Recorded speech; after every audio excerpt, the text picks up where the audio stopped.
Welcome to Mysterious Universe, Season 34, Episode 13. Coming up on this show, we've got Remembering the Future, The Ladies, Mirage Men, and Remote Viewing Time Loops. I'm your host, Benjamin Grundy. Joining me is Aaron Wright. Can you just stop talking about the white lady? What did I do? You've ruined our systems this week. We keep on talking about this woman and the curse comes upon us. Well, I don't think she's a woman, for starters. Okay, some demonic entity. And I don't mean that kind of not a woman. But no, we've been having all these problems. So another issue has occurred. Our email server went down. So apologies to anyone who's in the last 24 hours tried to reset your email or tried to email support through our contact forms. It's all gone down, and it's just happened to occur when our developer, who would usually fix it instantaneously, is hiking in the wilds of New Zealand. It's the lady, man. She's waiting. It's like we've had a solid system for 2 years or more, longer than that. Everything's been great. And normally we'd be able to fix this issue in 10 minutes because our developer would be able to we just need to make some changes and it'll all be back online. But I can't do it. Only he can do it. It's like the lady waits until he gets on that plane to go on his holiday and then crashes our email server. So this keeps on happening, and yet you've chosen for this Plus extension to talk about her. Well, you got to triple down. You can't give up. You can't be like, oh no, the lady's after me. She wants to destroy our business. Dude, you got to triple down. It does. No, I'm not tripling down.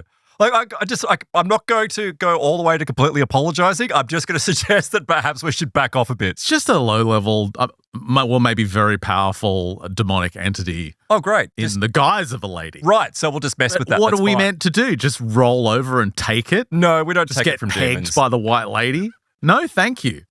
I'm not into that.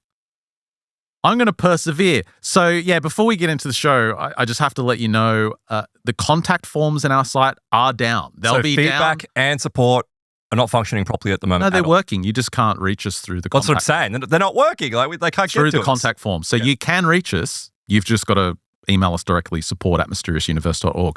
The other major thing is if you need to reset your password, if you're a Plus member, that's not working either because that relies on the email servers. So again, for that, you've got to email us directly. Support@mysteriousuniverse.org. I'll put the link in the show notes just in case. I'm the same. I sometimes forget these things. Yeah, support@mysteriousuniverse.org. Yeah, at the latest, it'll all be fixed by Tuesday when our developer can get back and implement the changes. Unless he falls off a mountain. Unless he's probably got his leg wedged in between two mountain crops. And he's just screaming at the top of his lungs. He's probably sawing off his arm to get free right now. I was thinking that, yes. That did cross my mind. He's a fit guy, though. He'll be fine. Oh, I know. He can type with one hand. Oh, well, he can code with one hand, hopefully. So, yes, I will be talking, tripling down on the lady because there's a blog post I came across today. Well, it's actually a series from Tanner Boyle. It's over at, what is he called? Getting Spooked? Is that the one? Getting Spooked. He's got a series. There's 9 parts to this. It's Christopher Bledsoe and the UFO Cult of Intelligence.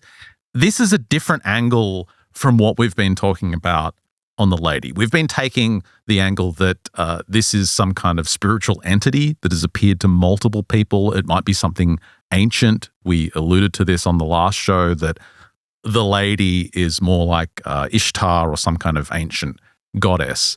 A Mesopotamian strange, I don't want to say they're perceived as a goddess, but they're really demonic, aren't they? Yeah, something that's sent to corrupt humankind on almost a cyclical timeline. But this is a different look because what Tanner Boyle does is he looks at the people that are surrounding Chris Bledsoe.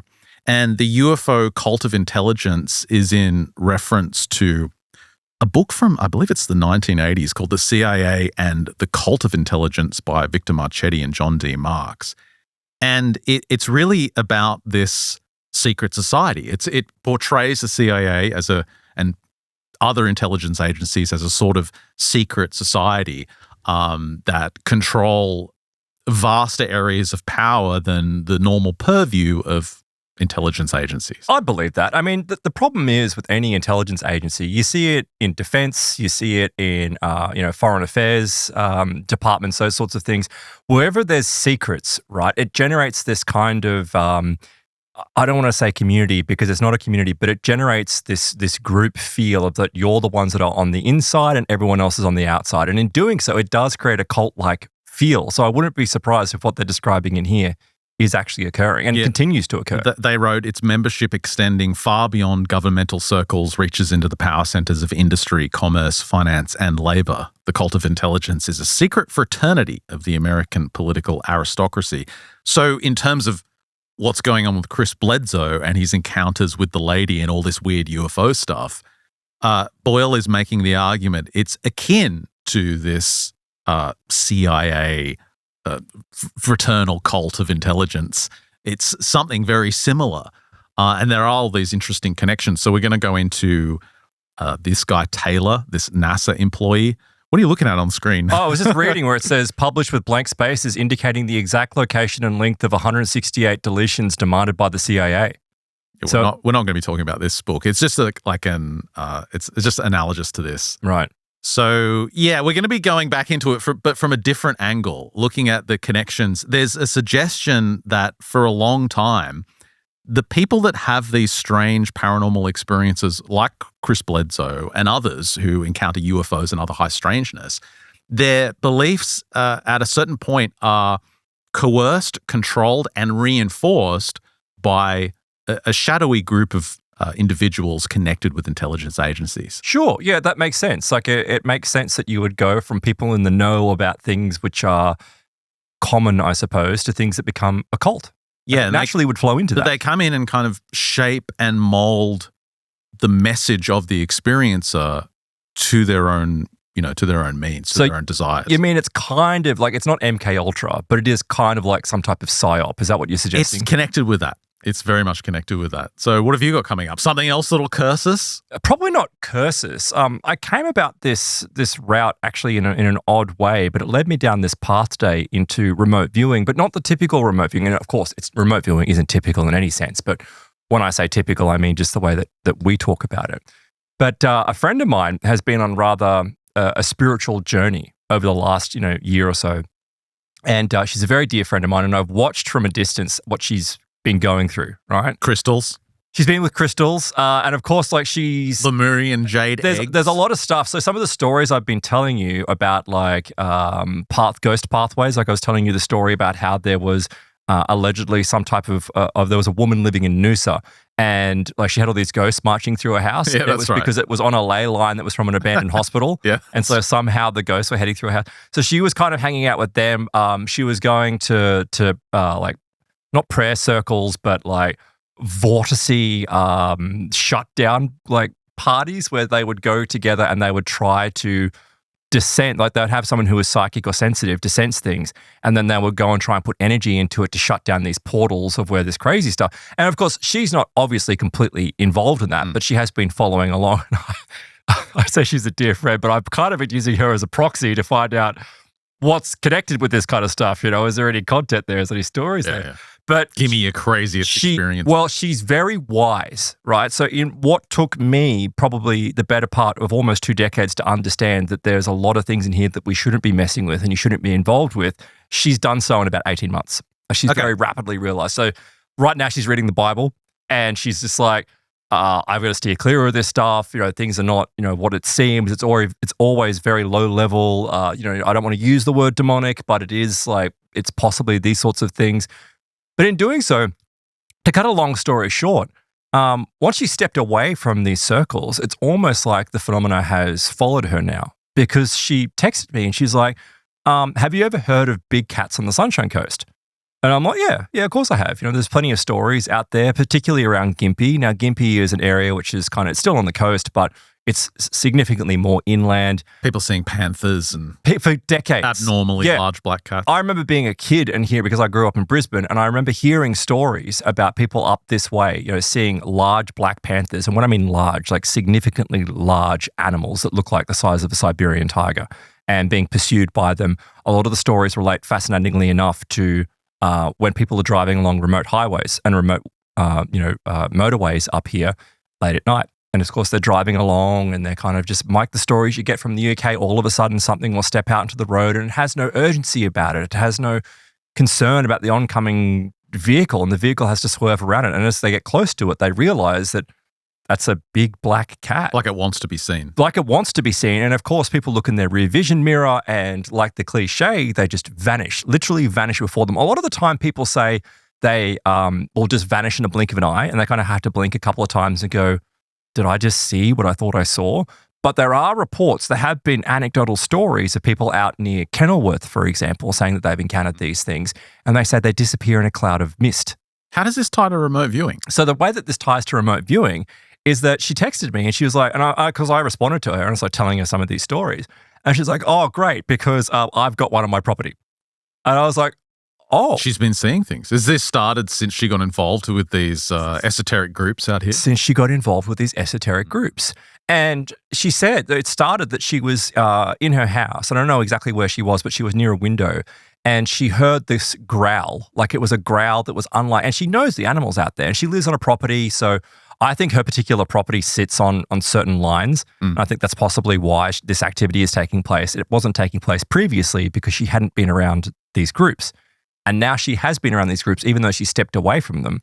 The attention of the phenomenon, the intelligence behind it, has now basically latched onto her. And I mean, she can deal with it, so I'm not concerned about Pretty that. soon she's going to have a yowie breathing on her window at night. Well, that's what I wonder, right? But then I started to think about, what she was describing. So she said at first it was just a growl, and she went running outside because it was so different. She wanted to see what it was. And by the time she had gotten up and gone outside, there was nothing there. And she tried to tell her partner, and he was like, you're crazy. And, he thinks a lot of the stuff that she looks into is a bit nutso, so he doesn't really, get involved. But then she was saying, look, that was just a one-off thing. I saw her the following Sunday, and she's like, I was outside and it was outside, and it was purring. I could hear it purring. I said, what do you mean you could hear it? What the hell? And she's like, it's actually, and she went and she looked up. How loud? Because a big cat would sound incredible. Loud. Well, she looked up a panther purr. She actually looked it up on YouTube. See if you can find one. And straight away, she's like, that is the noise that it was making. And she's like, it was near me, it was around me, but I couldn't see it. What? Well, I guess if it's at night and it's a black cat. No, this was daytime. Oh, okay. This was daytime. So it was kind of, and she says she gets this sense that it's kind of like, not necessarily watching over her, but it doesn't bear any malice. Yeah. That's the actual video she sent me. It's got so much bottom end. Doesn't it? Because I'm like, do panthers purr? And immediately I started thinking about, so I looked up the work of, Mike Williams. We had Mike on the show a very, very long time ago, but he wrote an amazing book on a lot of this activity out here in Australia. And some of the theories about, obviously people claim has taken place with these stories, because these stories have been around since the 60s, maybe a little bit further back, is that, it's mascots from when the Marines and the US Army, were stationed here during the Second World War. They brought over panthers. I'm like, okay, cool. They did. There's evidence that they actually did do that, but there wouldn't have been enough to sustain this population. It doesn't seem to make sense.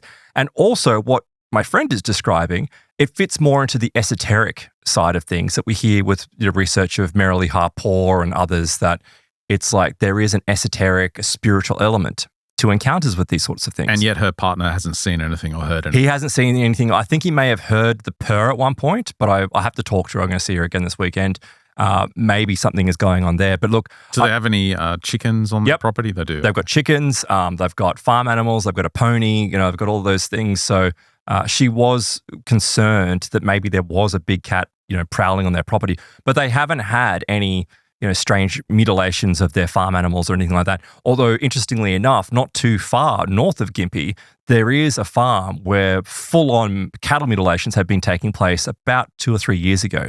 So I don't think that that's connected, but I can understand why you'd be like, what the hell is this thing? Like, what's going on? Maybe a portal has opened in the Gympie Pyramid. Well, that's the thing, right? When you drive out in that direction, you see like these mountains that, I know they're mountains, right? So don't get me wrong, but they look like pyramids. They have this incredibly like 4-sided pyramidal shape, which I know they're just volcanic plugs, but it's like, it's pretty uncanny that particular area is connected with, of course, Rex Gilroy has done a great deal of research. And look, just because I'm mentioning, so he's a lovely guy, but I'm mentioning Rex Gilroy, some of his stuff was certainly out there, but no more out there than, some of the other research that has gone on. Of course, you remember there was the actual Gympie Pyramid, which was destroyed. It was totally taken down now? I think most of it. I think it was turned into a housing development at one point. I'm not entirely sure. Yeah, that's hilarious. Housing Remember? development. Housing development. Like, how ridiculous is this? So as I was like going through, I was looking through Mike's book and I'm wondering, well, is there anything that's going on in this particular area? But she was insistent. She's like, no. It's like, it's there, but I can't see it, but I definitely heard it. It was present. Yeah. And that image you've just put on the screen here, Ben, it doesn't do it justice. There's two of them out there and they've got this really strange four-sided pyramidal shape about them. And of course, the Rex Gilroy stuff is like, well, thousands and thousands and thousands of years ago. There was that's what was it, an Egyptian connected group or influential group that had come to Australia. Look, it's a topic for some show. Italian guy that made it.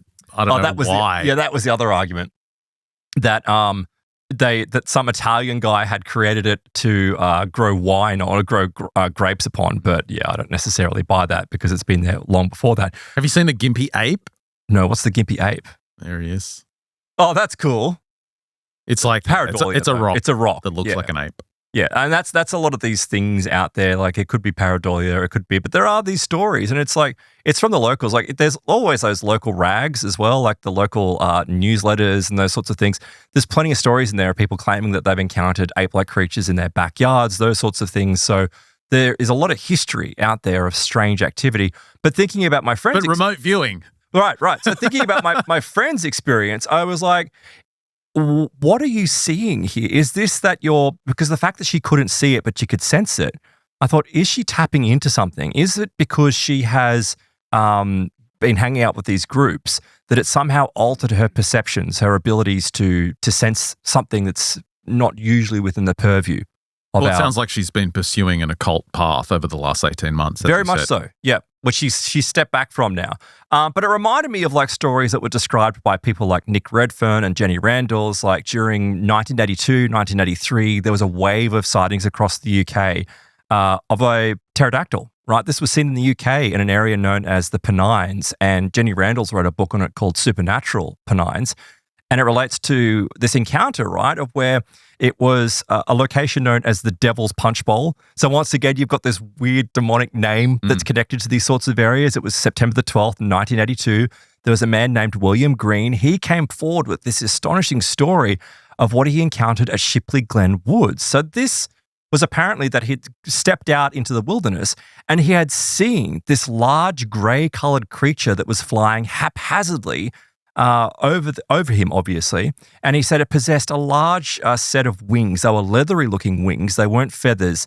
And this obviously rules out it being just a larger bird. Like this puts, Nick says, this particular creature into a pterodactyl category. 72 hours later, a woman named Jean Schofield had the misfortune of actually seeing this beast at the West Yorkshire town of Eden.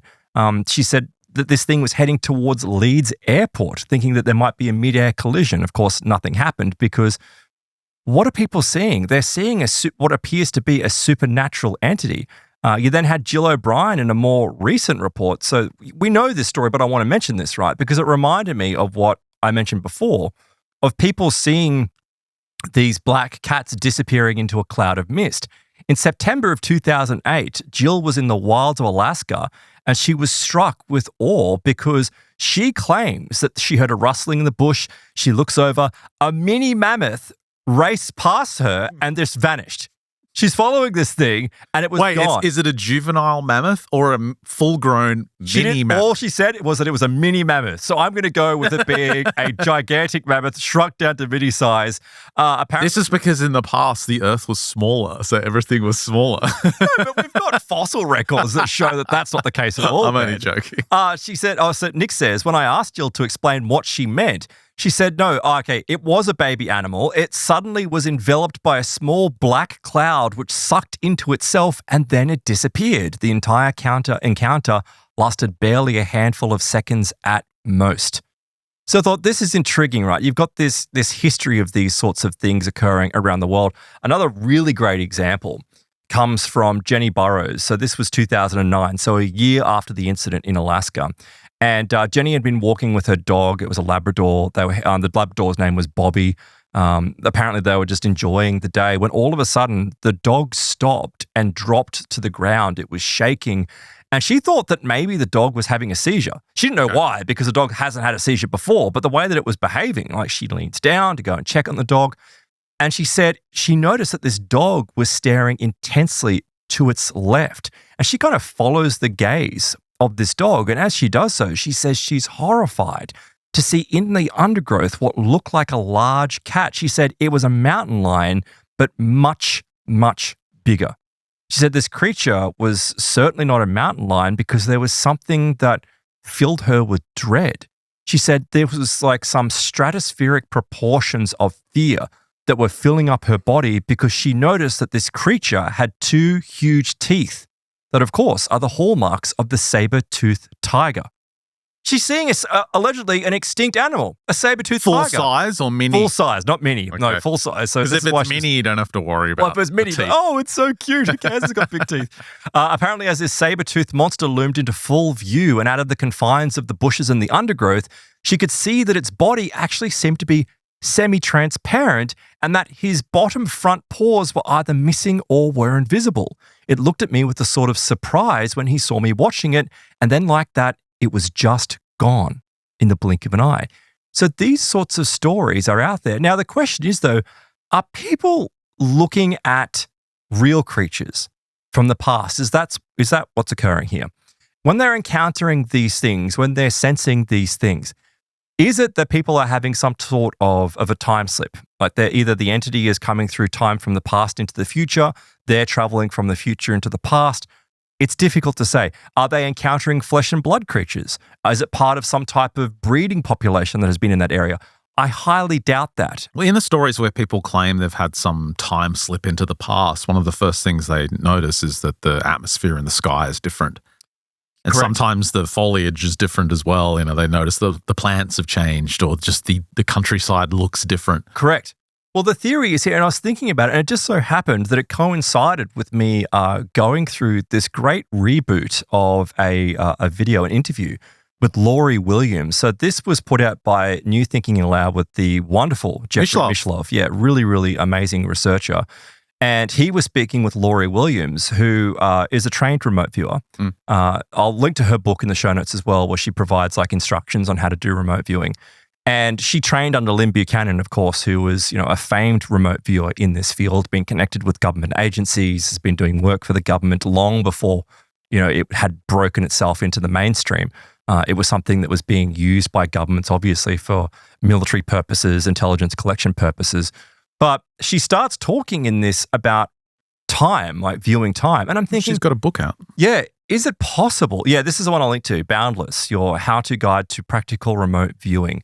And she focuses on controlled remote viewing, which is very important because it's about, and we'll go into it in a moment because I want to play some audio from this particular interview of where when you're remote viewing, how do you know that what you're seeing is real and is not a creation of your mind? And where it comes down is 2 things. One is that it has to be a blind target. So you're just given a set of coordinates. So you're told to focus on a particular, one of the regularly used things is like an image is put into an envelope and the envelope is sealed. And you're told to look at not just the image, to go to the location of that image, which will come up. But it made me think about it because she was talking about the concept of time. And I was thinking, is it just possible that my friend, and like these other people that are encountering pterodactyls and are encountering saber-toothed tigers and weird mini mammoths and those baby mammoths, I should say, they're not necessarily time traveling. They're not necessarily going through a time slip. They're not falling into some, eddy in another dimension that, is causing these effects to take place. But rather, they're using their innate remote viewing abilities to perceive through time. It's like these things are occurring, like they may have been in these particular locations, whether it's in the future or the past, it doesn't matter. And they're seeing through time. And many of the stories that was described by Laurie here, which I'll play for you, makes me think that maybe that's more likely. Maybe many of these sorts of stories that we talk about of people seeing things, not necessarily so when people see cryptids and more obscure animals. I think things that are like a Bigfoot creature, perhaps. I mean, maybe people are going through remote viewing, seeing Australopithecus or something like that. I don't necessarily think that is like this idea answers everything. Sure. But it might give us some insight that we naturally all, and this is why these people teach remote viewing, it's something that we're all capable of. It just has to be trained. But for some people, I wonder if it's just spontaneous. And is it simply because of what they're doing? When you start looking at the phenomenon, it kind of changes your perception so you can see these things. But because it's not in a controlled environment, you start having these weird encounters. So what I want to play for you right now is how we set this up. And Laurie Williams is describing this great scene of how she was working with this other remote viewer. And it was part of her training program. And she basically produces a photograph of which the remote viewer, the subject, can't see, again, placed inside the envelope. But she asks her to not just tell me what's in the photograph, but go into the photograph. And in this sense, remote viewing actually provides people with the ability to time travel. Their consciousness may time travel. Take a listen. With time travel into the past has occurred, and we find that remote viewers, especially when they're doing practice targets, let's say that I am giving you a target that is a photograph from National Geographic that I've pasted onto paper and stuck in an envelope for you. So that photo, if it was taken in 1965, effectively you are viewing the past. Mm-hmm. I had a student who was taking a one-on-one remote viewing class with me. And on the third day of class, her target was a photograph of a young Jane Goodall. And for those who don't know who Jane Goodall is, Jane Goodall worked with primates, and especially chimpanzees and apes. And Jane was squatting, a very young, slender Jane with brown hair about shoulder length, wearing shorts and a shirt. And she was in front of a tent that was, it wasn't really a full tent. It was more like a roof on poles. And inside was picnic table with equipment on it. And Jane was kneeling in front of this chimpanzee, and she was holding the chimpanzee's finger with one hand and offering the chimpanzee something to eat with the other hand. So this remote viewer on her third day of class is describing Jane Goodall perfectly. Her hair color, the length of her hair, what she's wearing.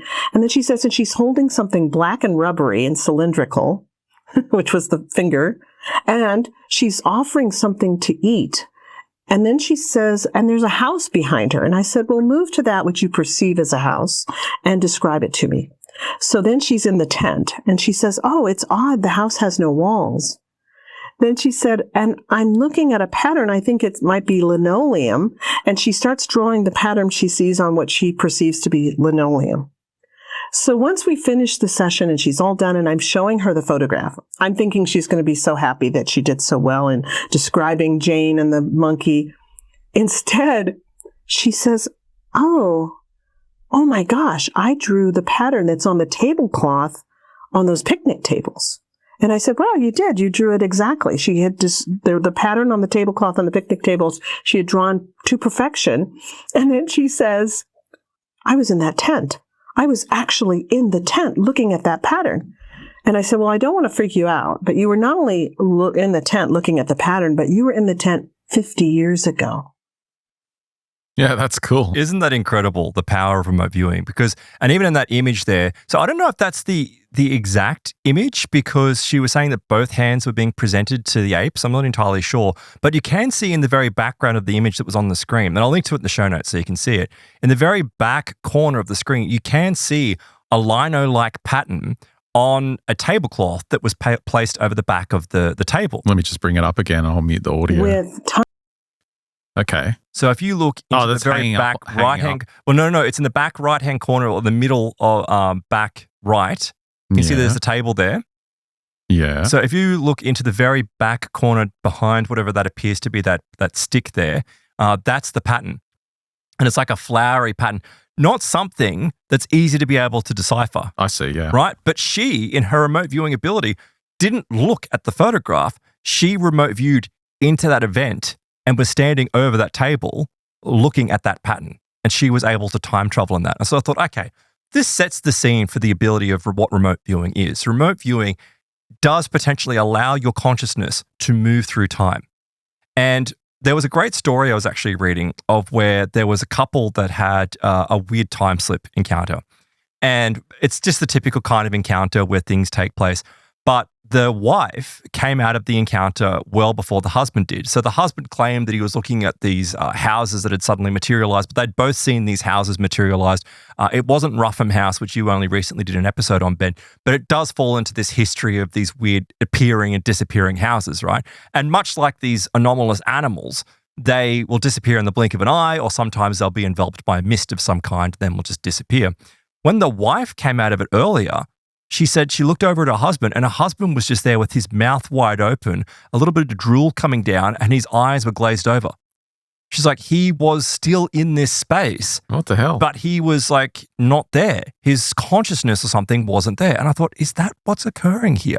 Because what happens to you when you go through a time slip? Because to them, he thought they were having a conversation and they were excited and they were saying, this is amazing. Look at what we're seeing here. And how did this house suddenly appear? And what's going to him? Nothing had changed. Like, obviously the scene had changed, but he was just talking normally to his wife was like, what the hell are you talking about? The house was gone. Like the house blinked away. I looked at you and you were in a trance. I'm like, he wasn't trapped in a time slip. Yeah, he was remote viewing. It's not enough time has passed for him to even notice. Correct. Yeah. So how often have you and I just been like, oh. Yeah, that's a good question. Well, I don't think I've ever had a time slip, so I don't know. But Laurie then says, well, look, this actually falls on a history of this kind of stuff happening with her research and her experiences, because she too had a time slip experience early on when she was tasked by Lynn Buchanan to remote view a particularly important area in the United States. Just play number 2 for me, please, Ben. Oh, unmuted. I had it muted. Sorry. Had given me a target, and he told me later, he said, I kind of wondered about giving you this target because I was afraid maybe it would be boring for you. And what it was a photograph of Bandelier National Monument here in New Mexico. That was the home of the ancient Anasazi Indians, and they lived in cliff dwellings there. Mm-hmm. And the photograph was just a park ranger leading a group of tourists by a rock wall. And that's all the photograph was. So we train our students not to go to the photograph in the envelope, but to actually go to the site mentally. So I was viewing it. I described the rock wall and the park ranger and the tourists, but I was worried about quitting too soon. Even though I didn't know what I was viewing, I thought, well, I don't want to quit too soon because if I rescue myself prematurely, then I'm going to be missing something good at this target. So I kept viewing, and the next thing I saw were these practically naked brown people with pitch black hair, straight black hair, cooking over fires and building structures. And there were all these concepts coming in about famine and drought and persecution and things. And I realized that they had to move. Well, when I saw what the photograph was, which was pretty much Bandelier National Monument in present day, and then realized that I had slipped through time when I continued viewing and was actually viewing the Anasazi, I was so excited. I called Lynn and just, oh my gosh, I time traveled. And he laughed and said, I wondered if I should even give you that target because I thought it was too boring. Now, what she's describing in this experience actually has some profound importance, because if you heard what she was saying there, she was simply looking at the photo in a remote viewing state, but she went further. She went deeper into that coordinate to be able to see through time. Now, while she doesn't describe this, it reminded me of a story that I read years ago. I couldn't find it. I looked, but I remember off the top of my head because it was profound, of a remote viewer who had been doing this for a long time. Now, if you recall, and this has been the basis of some of the things I've said in the past, like time. When we talk about time is a river, right? So time flows as a river, but a river is just a river, right? Of course, it has a start and a finish. But the reality is that it's a whole entity. And if you drop it in the water at any point, you can go anywhere. And when significant events take place, it's like dropping a boulder into the water. And what happens with the water where that boulder is? Well, the water ripples out in every direction. So it goes into the future and it goes into the past. So this might be why some people have precognition. They pick up on those ripples that are coming through from the events of the future. This is something that occurs in remote viewing.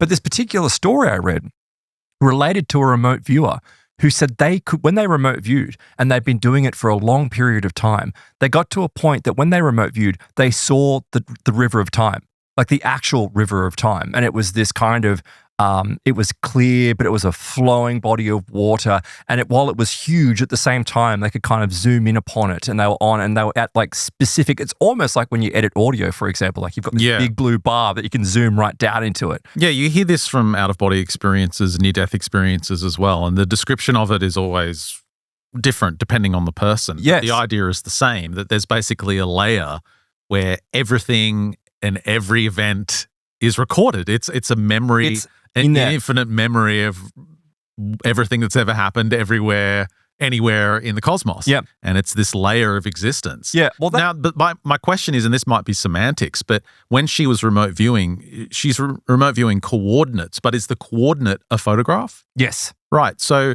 one of the ideas is that the photograph contains that layer of information, or it's the photograph that connects to that layer of information. Absolutely. They're not necessarily traveling back in time, but they're using that object to tap into that layer we just described. You're right. Yeah, exactly. And that is a possibility. I think it's more likely that because later on we'll get into it, but she calls them temporal attractors. And these are essentially, and they can we have large temporal attractors, right? So 9/11, Pearl Harbor, those sorts of events, the death of Princess Di, these sorts of events that just kind of radiate out across the entire Earth and for the most part, generate this emotion for people.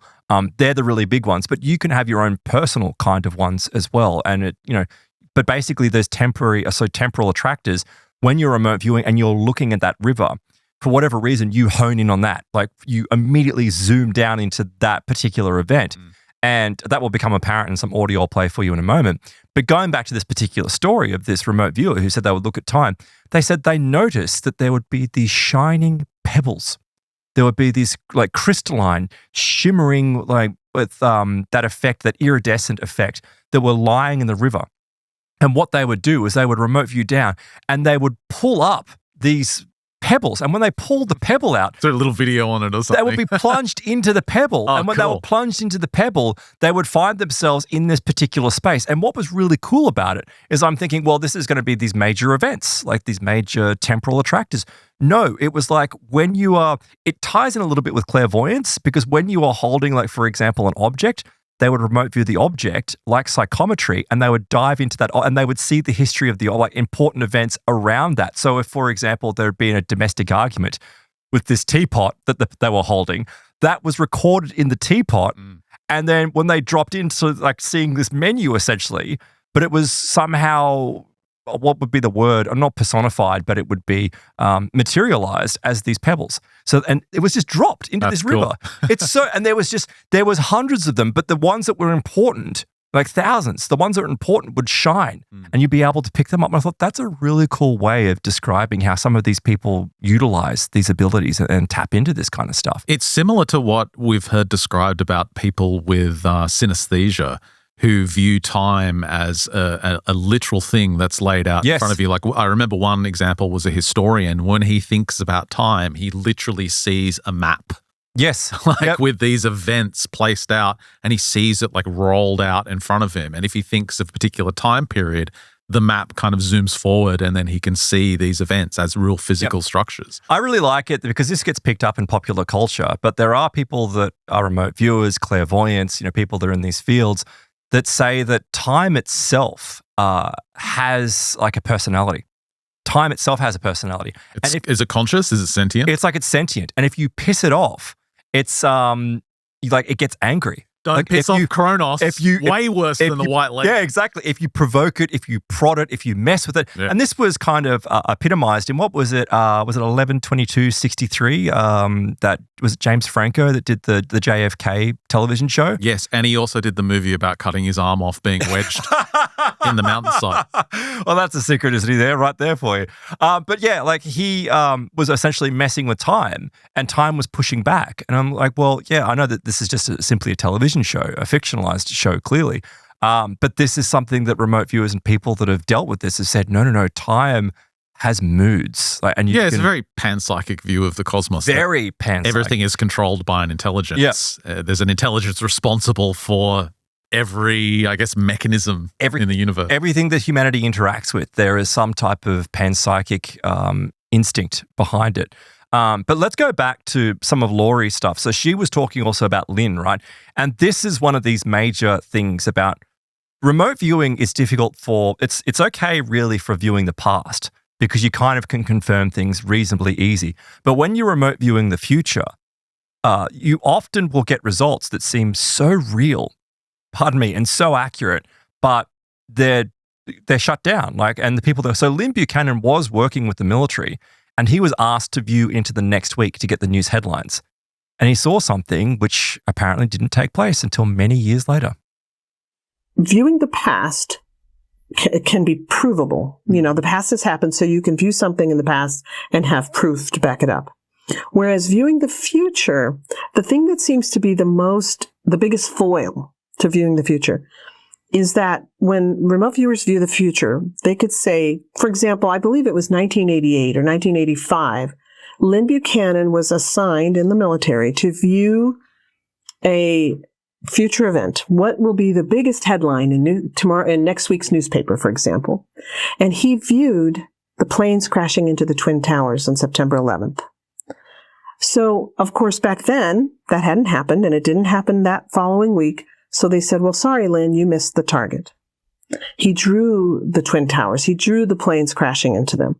And then there was no proof that it was going to happen. But the problem is time is really a man-made construct, if you think about it. It's very fluid.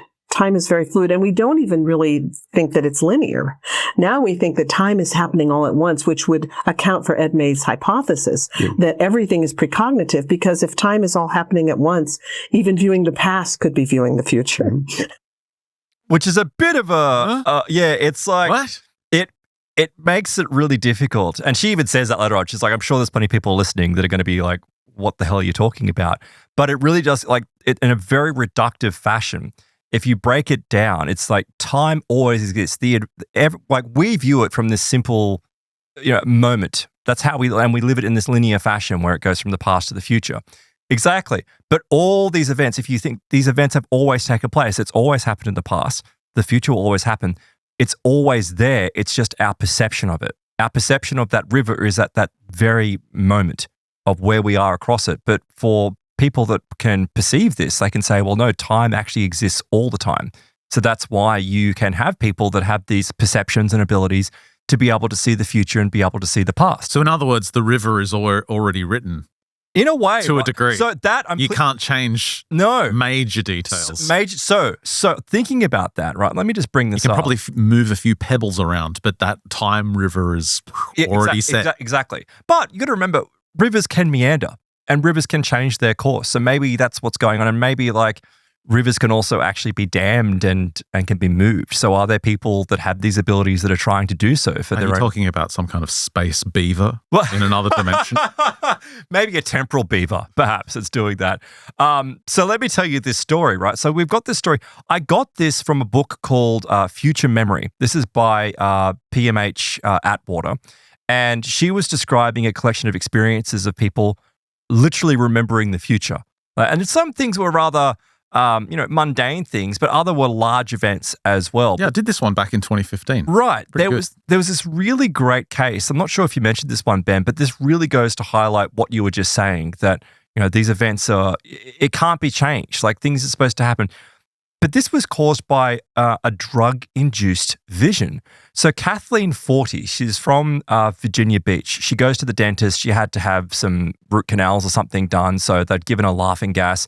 Everything was fine, but she was totally unprepared for this unusual experience she was about to have. She says, as the dentist was working, I felt in my mind's eye an intense energy pattern that was swirling inside my head, but it was moving synchronistically with the actions of the drill. I suddenly knew what the dentist's next words to me were going to be. How many times that he would say what he was going to say, what he was going to do. She knew what the assistant was going to do. She tapped into essentially what was going on, but not what was going on in the moment, but in all time. She said a deep sense of knowing came over me, a sense of knowing that this reality in all essence is just actors acting out our pre-assigned roles. This is a play. It's a long-running and continuous story full of performances. We are destined to repeat the same sequences in our lives over and over and over again without knowing it.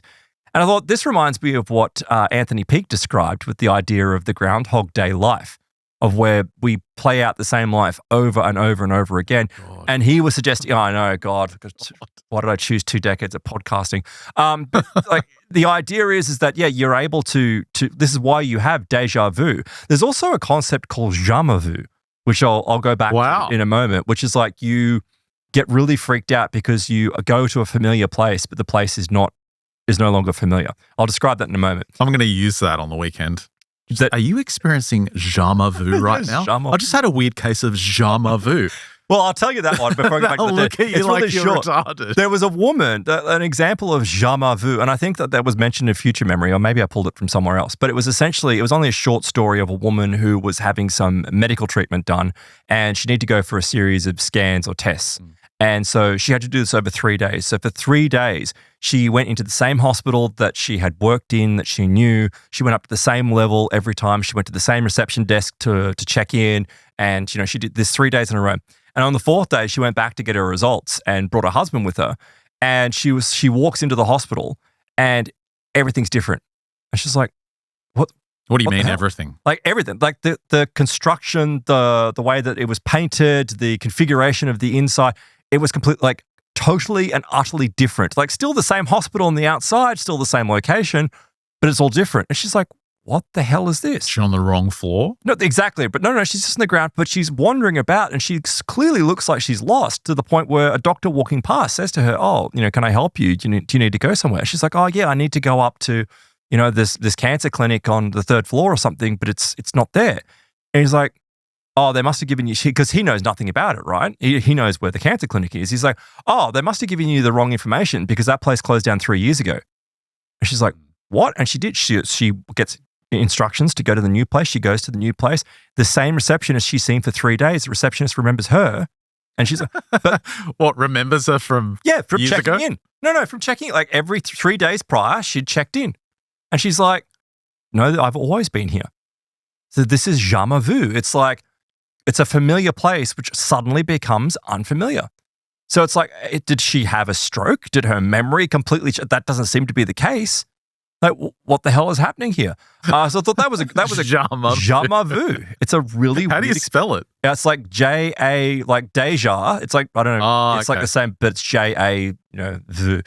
But coming back to the dentist story, right? So after all this is going on, like, yes, I know that this is drug induced, but she kind of had this moment of where she knew everything that was going to happen. She realized that we're playing out our lives over and over again. So she went, you know what? I'm going to change this. So she screamed out the most, probably the most offensive and shocking thing that she could, right? She said, I had to change it. I had to change this path that I was on. So she did. And she said she was really embarrassed because she realized right after she said it that deviation from the story or the plot line was part of the plot line in her experience. Is there a French word for that? No, there's no experience for it. But she's like, I don't know, it's like the gas wore off. But she said after this, though, she had lingering after effects. She said her hearing increased where she could hear the thoughts of people around her, but they were being verbalized, which is a really strange kind of effect. She said it took a few days for everything to get back to normal. But she said she found the entire experience obviously very unnerving and somewhat depressing. She said here was this very real vision about predestination, about I don't have any control over my life. And really what I think she's describing here is that she's in that river, right? She's somehow in that river of time. There's another example here as well, which is rather, it's really horrible, right? And I don't know if it's the same Kathleen. It was in the same part of the book, so it must be. But perhaps she is a person who is inclined to be able to see these things anyway. It wasn't just the gas that caused this. Because she said when she was 18, she was attacked by a stranger with a knife to her throat and she was sexually assaulted. It was horrible. She said obviously it's horrible. The hysteria was swelling up inside her, but she thought, and she was thinking about her parents, she thought she was going to die. And she said as this was happening though, her mind just suddenly sharpened and snapped into this crystal clarity. And she floated out of her body and she said everything seemed to dissolve. And she was looking at herself as an older woman telling stories to children gathered around her while she sat in this antique black lacquered rocking chair, right? What? Is this a past life or something? Well, she's not sure as all of this stuff is going on. She said that the rocking chair was exquisite. It was in this oriental design. There were paintings on the wall that she recognized. And finally, the terrible event ended and she went to the police and the police were like, we know who this guy is. You're very lucky to be alive because if you had fought back, he would have killed you.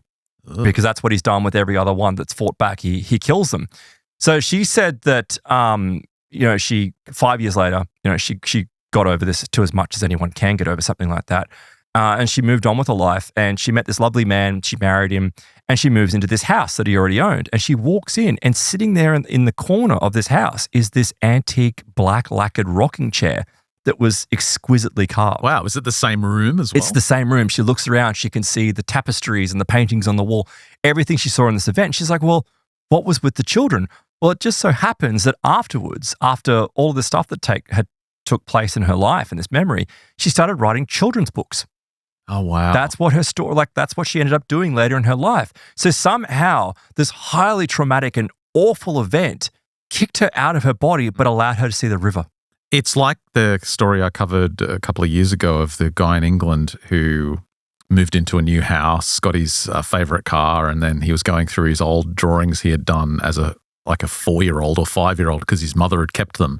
And he finds this little crayon drawing he had done, and it's exactly the same drawing as his new house he's just bought. It's got his new car he just bought in the driveway. It's got the same flowers and picket fence in the little crayon drawing. Yep. It's like his 5-year-old self had drawn this vision of his future. Yeah. And perfection. Yeah, he has somehow looked into that. Whether it's the idea going back to Groundhog Day life, maybe, I think it's more likely that this is an ability that human beings innately have, that we can remote view, we can see. And because there's so many anecdotal reports of this kind of stuff as well, and they happen daily, but they become so frequent for some people that it almost becomes mundane. Because how many times, though, have you experienced, it's not necessarily deja vu, but I get it where I go, oh, I've seen this space. It's a space I've never been in, but it feels like I've seen it in a dream.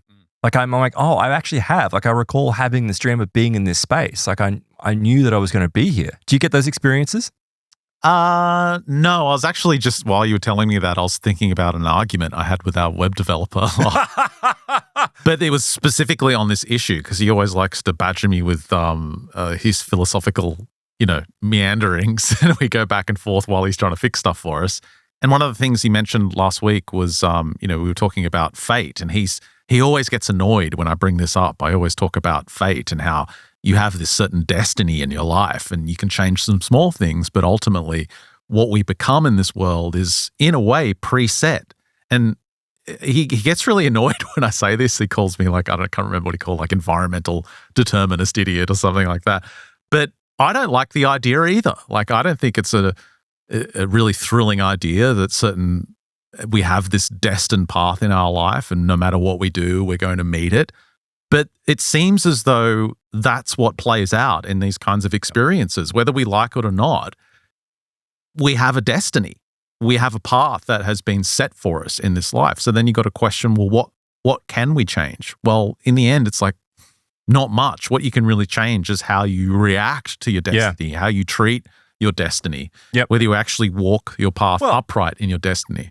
When you think about it, if each life, and this is kind of a gamified way of thinking it, but each life is a level and you've got to do certain things to get through that level. And if you don't do it, then you've got to keep repeating the level over and over again. And that's I hate that idea, but more than the idea of destiny. But that ties, the groundhog idea sucks. But that's what it ties. But once you get over that, but think about it, that level has predetermined things that take place that you cannot change. I'll tell you why I don't like the groundhog idea. Because it relies on it means that you're the center of the universe. And I don't think that's true. It means that everything else has to revolve around you. Two things can be the same, two things can be correct at the same time though. It can be your part in the larger game that's going on. I don't see how it's it doesn't have to be just focused on you. So does that mean that everyone in my life, if I'm rerunning this life, does that mean everyone in my life is a simulation? Are you a simulation to me right now because I'm redoing this life again? Not at all. I think we're all, it's for me personally, it comes down to this belief of soul groups. I think we all travel as part of soul groups and we interact with people that we create karma with, and that's why you'll have He's like, I've lost all my family. Like, I've obviously got a new family now, but like I went through really terrible things, and I've been quite bitter about it at times. Like, why did I have so much loss? Why has it happened? I'm like, it had to work out that way. It had to go that way because I feel now like it was all predestined. Yeah, but isn't the definition of that groundhog idea that if you make a mistake, you come back and you live that life again? Yeah, well, it is, right? Because if so that you understand what I'm saying, I see what you're saying. That means that if that's true for you, I'm also in your repeat. Well, I'm in your loop. But where I was going with that is that it might come down to it's not just karma for you, it's actually karma for the entire group, right? As a group. So if you screw up, I got to come back and do this show again? Probably. Maybe because you and I participated in bashing the white lady for so long. Dude, it's like, we're stuck with it. Talk about generating karma. See what I mean? So it's like a group thing. It's actually I don't. This is why I don't think it's a legitimate idea. I think it's because it just relies on you being the center of the universe, and it's almost like this simulation idea that you're just booting up this version of your world. Well, I was saying it's gamified, but I don't. But I think through each and every existence, there's things that you have to overcome. There's things that will be thrown at you. And perhaps each life, I'm saying like, let's remove the Groundhog Day thing, right? But each and every life, those same predetermined events take place. Oh yeah, I'm fine with that in terms of like because you have organizing your karmic destiny. Well, what I'm saying, like on the previous level, you didn't learn those lessons. Yeah, sure. I'm not disputing that. So the next one, going back to your predeterminism, is that, well, you'll keep on being faced with issues with your family or, let's say you've got a gambling problem or alcoholism, you'll keep on facing these things until you overcome it before you can go to the next level. It's not a problem. I'm working on it. Well, I'm up. Actually, I'm not seeing much work there, I'm up 7 figures, dude. On what? I bet on frogs jumping out of they get the hoop and they let the frogs go and they got to jump out. I'm up 7 figures. Are you nuts? Like, are we talking about what's the Vietnamese dong? Is that what 7 figures is for you? Jelly beans. Yeah, exactly. So, but let's get back to this whole idea, though, of like remote viewing, allowing you to see this river of time, the gamified level, whatever you want to call it, whatever sense that you want to see it. There is people that can perceive these things. And I think Laurie, right, she has this other kind of element about her where I was saying that it's something that can be taught.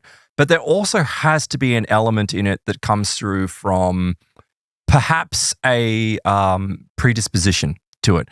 And she describes this experience that her grandmother had, which is quite a typical type of experience, but important nonetheless.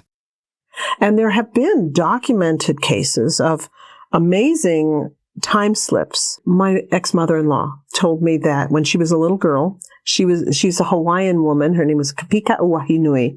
And she was living in the Hawaiian homestead in her house. And she was a little girl and she ran to go into the bedroom. And when she opened the door, the room was completely different. And there was an old bed with an old man in the bed. And there was an old woman in a chair next to the bed reading to him. And of course she was scared to death. She went running out of the room and grabbed her mother and said, "Something just happened. I went into the bedroom and, I saw this old man and this old lady." And so her mother walked to the bedroom and opened the door and everything was normal. And she said, "I promise, Mommy, that was what I saw." And then her mother went and got an old photo album and she started showing her pictures in the photo album. And then she saw the old man and the old lady and they were her grandparents or something. So that's intriguing. So her grandmother is having these abilities or these visions that are linked to these abilities, obviously, to see through time. And she's seeing her grandmother. But apparently, according to that particular story, like she hadn't seen her previously. And so had she fallen through time? Stone tape theory, yeah. Is it something to do with the location? We've but coming back speculated to kids, on these things we have countless times. Coming back to kids, it's like it sets up this, as a child, children seem to have these perceptions that kind of dissipate as people get older. But Laurie herself has then gone into this vocation, essentially, of being a remote viewer. So it suggests to me that there is some type of predisposition that you must have to having these abilities. But getting now into the temporal attractors, let's talk about this because Laurie brings this up. Let's describe what a temporal attractor is from her perspective. Is this 5? 5. Yeah, thanks. Precognition is definitely coming through the channel of the subconscious mind. And we find that in remote viewing, one fascinating thing is called temporal attractors. So an attractor is something at the target side that gets your attention. Yeah. So if you love sparkly things and there's something sparkly at the target, you might just end up Just Well, like Lynn Buchanan being drawn to the 9/11 event exactly 15 years or 16 years ahead of time because it served as an attractor. exactly. So if I were to give you a photograph in an envelope of the Pearl Harbor Monument as it is today, and you were to try to view it as a new viewer, you would probably view the bombing of Pearl Harbor. Because across the horizon of time, the bombing is much more, really gets your attention and draws you to it. Mm-hmm. And so, yes, I mean, anything that causes entropy, where we have loud sounds, strong emotions, bright, flashes, for example, are going to just attract the subconscious. That's an interesting take, yeah. So this explains to me, though, some of these stories we hear, these classic cases of time slips, right? Because like when you do, I always remember this actually with past life regressions. And people have past life regressions and so many people will be like, oh, I was Cleopatra or, they always end up being some really strong figure, right? Not always, but yeah. But often, I shouldn't say often, sorry, always. But often, like people seem to fall into this, like, the cases of past life regression where someone's like, yeah, I was just a workman working on this site and I fell, I find to be actually more legitimate than stories of people that, kind of latch into famous historical figures. But my attitude on that has slightly changed because transferring that to stories of like time slips, there's stories we've heard of, for example, of like women who were staying near Gettysburg and they start hearing like gunfire and people yelling and they rush outside to see what's going on. I think it's a reenactment and they see it's so visceral and so real. And then they're so terrified that all of a sudden it just vanishes before them.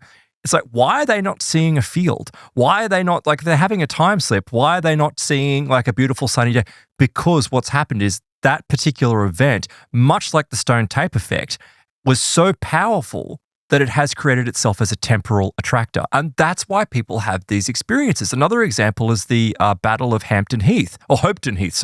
This was a village just in the south of Shropshire. This was during the First English Civil War. This fell on Sunday, March the 19th of 1643. It was basically a battle between parliamentarian and royalist forces, and the battle ended at nightfall. But the outcome was difficult to say because one side had captured guns, the other side had killed the leader. It was a big deal, but nothing really happened in that particular location for centuries until 1974. The winter of 1974, you've got John Davis of Lichfield.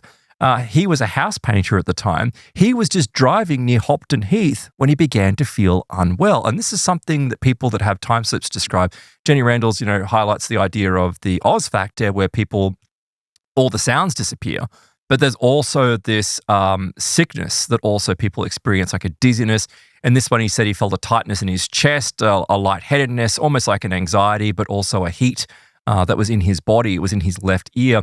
He pulled over to the side of the road, and as he did, he said the night sky transformed into daylight, and on the road in front of him was no longer a road. He said it had been replaced by fields and tangled trees, and there were countless soldiers clearly wearing Civil War clothing.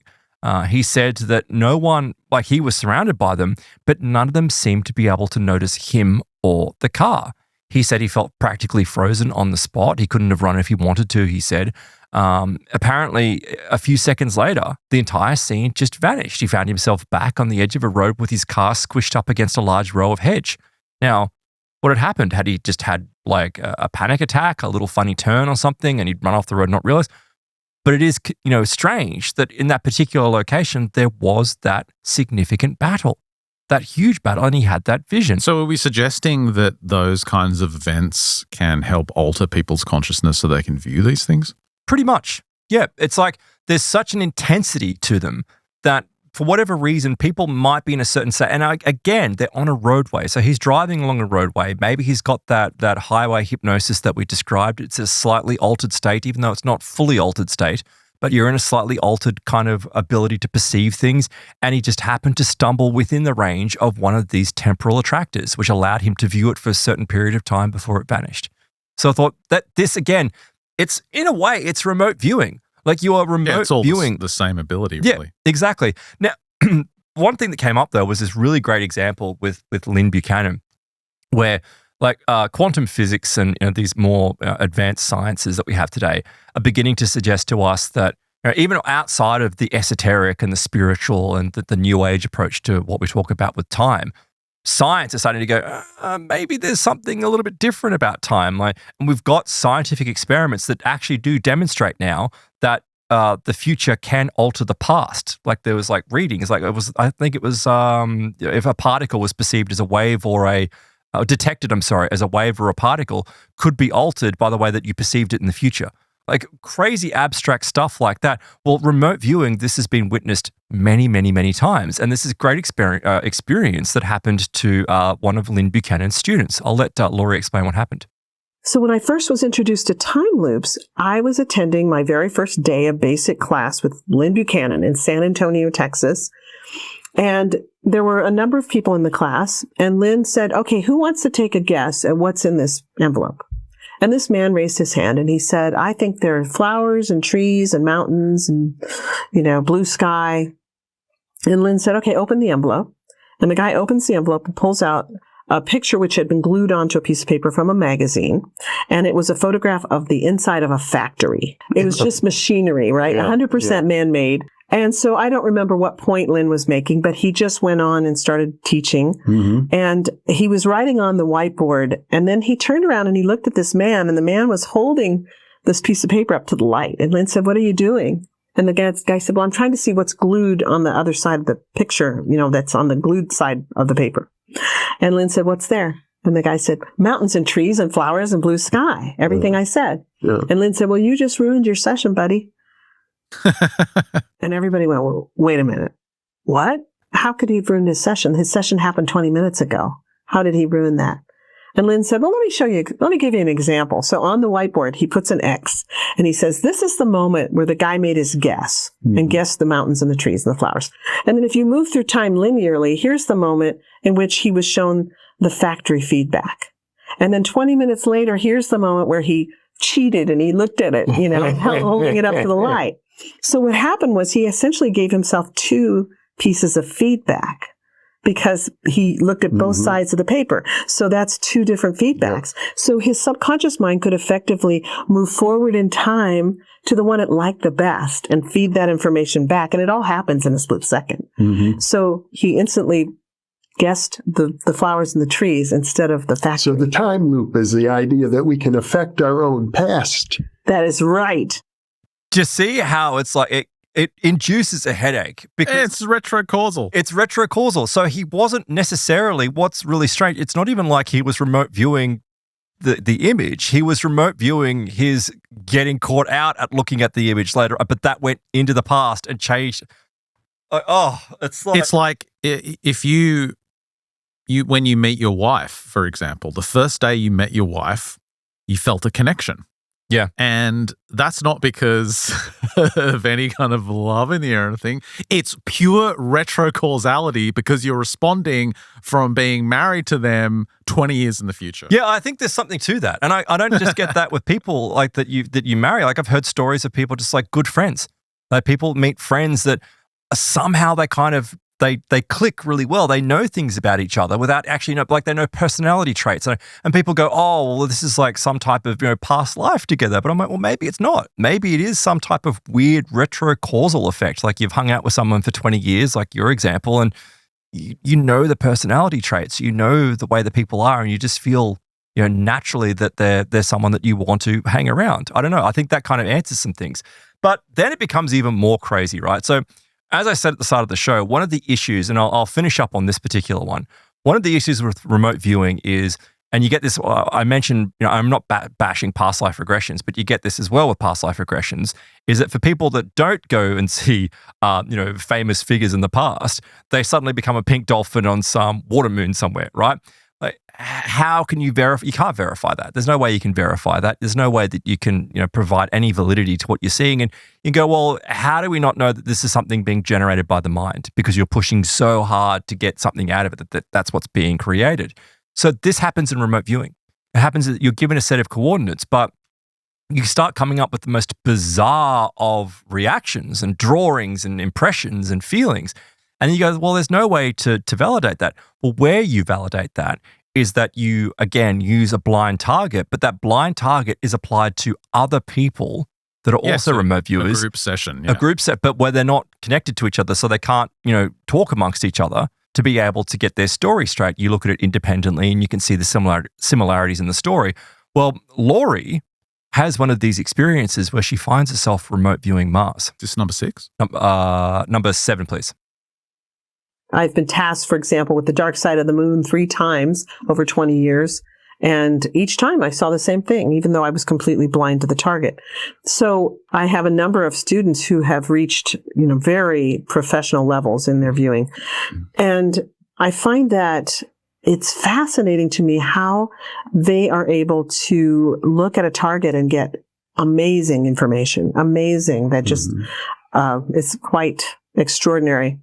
One viewer viewed a target that I had viewed and Mel Riley had viewed. And we both had the same exact experience, Mel and I, when we viewed the target. I didn't know he was a viewer on it. He didn't know I was a viewer. Later, when we compared notes, it was like we had the exact same experience in viewing this target. And it was Mars. It was a target on Mars. And there were these obelisks on the target at the site. And I didn't feel that I was viewing in present time. I thought I was viewing maybe millions of years in the past. But these giant obelisks and the tips of the obelisks at the top were transmitting information, and they were also receiving information. So my monitor said, move to the source that is transmitting to the obelisks and describe. And suddenly I was encountering these beings that were not of this dimension.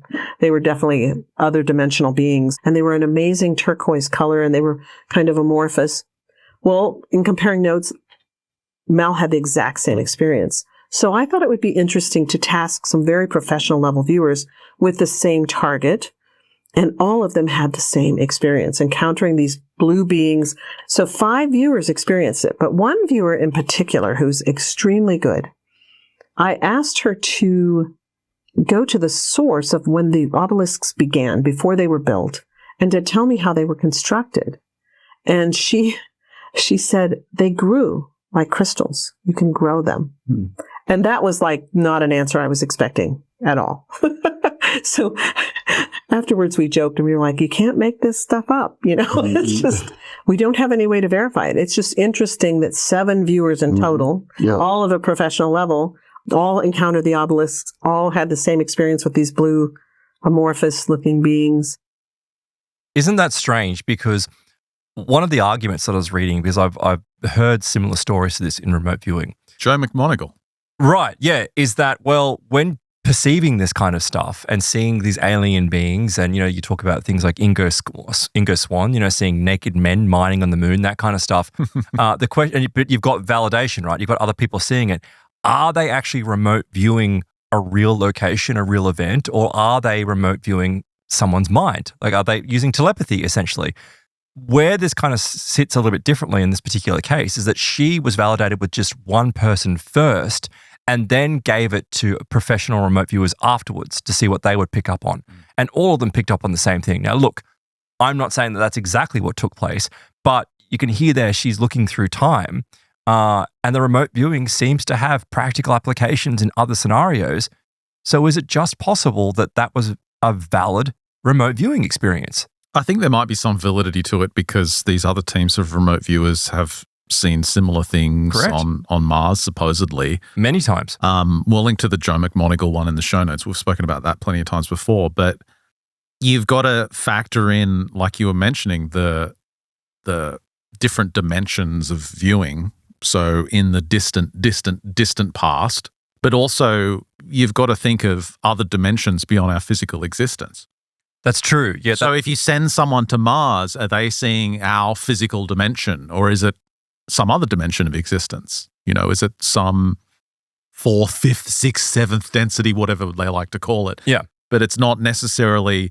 It's like when people talk about beings living on Venus and things like that. Some of the claims from people who have astral traveled, they're saying, well, I'm not viewing this experience as the real physical dense reality that we experience. It's something else. It's in a different dimension. Well, and to bring it to a close, where I was thinking about my friend and what she experienced, because it's like, well, it could be a anomalous animal. It could be a cryptid of some kind. There was a story many years ago of a remote viewer in the UK who was attempting to remote view their local, what's it called? Cannock Chase, right? Cannock Chase. They were remote viewing. Guess what they encountered while they were remote viewing? Pterodactyls. No, not pterodactyls. A simple large black cat walked into their field of vision while they were remote viewing, realized it was being looked at, realized it could be seen. Wait, they saw it in their remote viewing? In their remote viewing. Okay, right. It walked into their field of vision in their remote viewing. The cat realized it could be seen, and instantaneously it disappeared in a puff of mist. So I'm like, these remote viewing, right? You're not. It's just another supernormal ability. It's just with more protocols. Correct. Yeah. You're basically what it is. It's giving you an ability. So I think, but for these sorts of experiences, again, I don't think this answers all of them, but maybe some people are spontaneously remote viewing and that's what they're seeing. They're seeing these things. They're hearing these things. There's like a clairaudience to it. There's this precognition about it. It's not necessarily what we think it is. It's some type of other ability, which I think remote viewing may explain to some degree. But look, I'll link to all of this in the show notes at mysteriousuniverse.org so you can check it out for yourself. Don't forget that if you're having issues, if you're a Plus member with your password reset or you need support, email support@mysteriousuniverse.org and we'll get back to you. But Tuesday, it should be fixed. Yeah, just email us directly if you have any issues. And speaking of Plus, the sign-ups and everything are still obviously working fine. mysteriousuniverse.org/plus. Sign up today and get access to the big extensions we do every single Friday. And of course, Plus members get an exclusive show every single Tuesday as well. If you sign up for the Emmy Max tier, you get access to our massive back catalogue going back nearly 20 years now. And a lot more coming up on this show. I'm going to be talking about, well, it starts off with a tragedy, actually. It's this story from Scotland back in 2021 with the headline, "Killer son left his father with 110 stab wounds and filmed him dying on Twitter." Oh. Christopher Gray was found holding the knife over his dead father after stabbing him. But what's interesting about this case, other than it being a horrific murder, is that this guy had filmed this event, posted it on Twitter, but also sent it to an email list. And that email list was a big, long list of UFO researchers. Why would you do that? He sent it to Louis Elizondo. He sent it to Jacques Vallée. He sent it to all these guys, the big names in ufology. And in this email, he talked about destroying Satan, but he's clearly schizophrenic. In this email, he said he was in contact with the lady. So we're going to be talking about, again, the dark connection with the lady. What is her true nature? That's coming up after the break on Plus. Again, head to mysteriousuniverse.org/plus. Sign up today. Help support your favorite show. That's a wrap for this free edition of MU. Thanks for listening. Thanks for watching. If you're on Plus, stick around for the great stuff after the break. For everyone else, we'll catch you next week.